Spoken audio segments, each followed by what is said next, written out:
Good morning সবাইকে। আজকে আমার ছাদে অনেক শাকসবজি হয়েছে, অনেক দিন ধরেই হয়েছে। তো আজকে ভাবলাম একটু নিয়ে যাই, ঘরে রান্না করব বলে। দেখি কি কি হয়েছে। যে পুঁই শাক,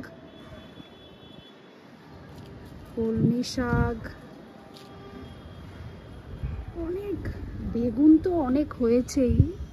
এখানে এখানে এখানে এই যে সাদা বেগুন দেখুন, কাটা সাদা বেগুন অনেকগুলো হয়েছে, ছোট ছোট ছোট ছোট।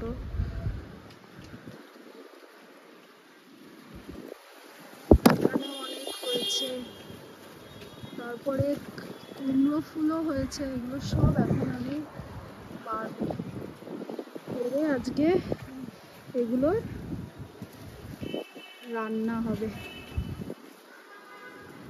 তাহলে আমি একটু কেটে নিই এবার।